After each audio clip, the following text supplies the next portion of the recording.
Pasukan elit Ukraina Brigade 47 dari Magura Ukraina menghancurkan 5 kendaraan tempur infanteri Rusia di garis depan Kursk.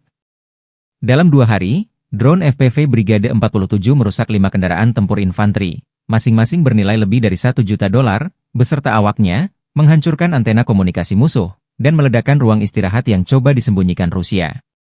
Terpisah, Staf Umum Angkatan Bersenjata Ukraina 27 Januari melaporkan, militer Rusia total kehilangan 831.620 tentara di Ukraina sejak dimulainya invasi skala penuh 24 Februari 2022. Jumlah ini termasuk 1.430 korban yang diderita pasukan Rusia hanya dalam sehari terakhir.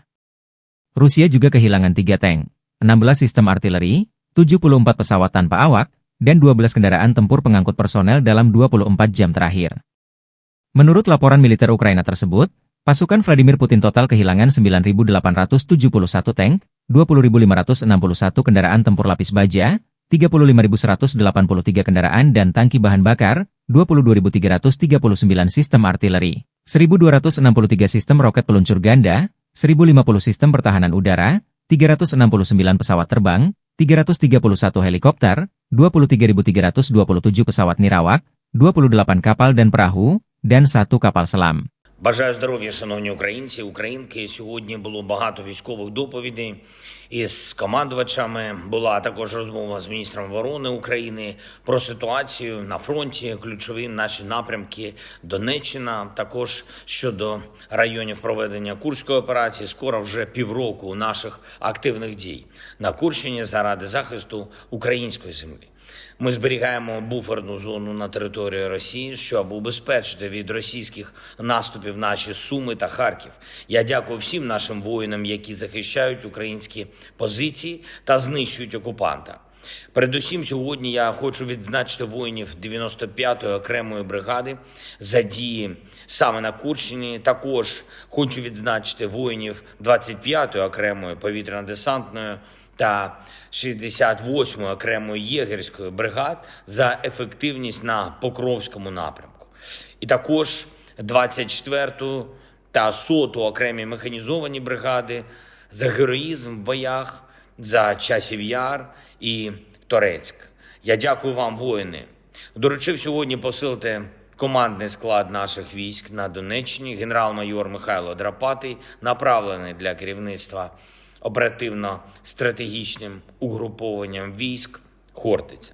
Це найжорстокіші напрямки боїв, при цьому Драпатий зберігатиме повноваження командувача сухопутних військ, найбільш чисельної частини наших Збройних сил. Це допоможе поєднувати бойову роботу армії з правильною підготовкою бригад.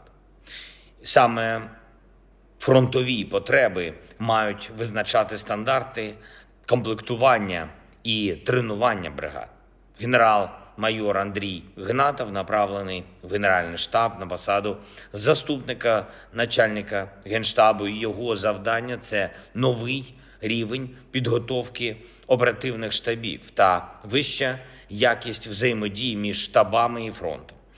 Ми обговорили ці та деякі інші зміни з главкомом Олександром Сирським. На всіх рівнях завдання поставлені. І ще одне. Я хочу подякувати всім українським розробникам та виробникам далекобійних дронів, наших ракет. Кожен може побачити їхню ефективність, як наша зброя повертає війну в Росію і як зменшується російський потенціал війни. Неспокій в Росії, зменшення російських можливостей продавати і переробляти нафту, менші глобальні ціни на нафту – це те, що потрібно заради миру.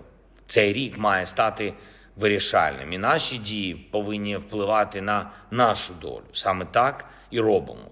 Ну і, звичайно, усі хлопці з Служби безпеки України, Сил спеціальних операцій, усіх наших Збройних сил України, СЗР, ГУР, кожен, хто додає свою силу, свою влучність до спроможностей України. Дякую вам всім. Слава Україні! Download Tribun X sekarang, menghadirkan lokal menjadi Indonesia.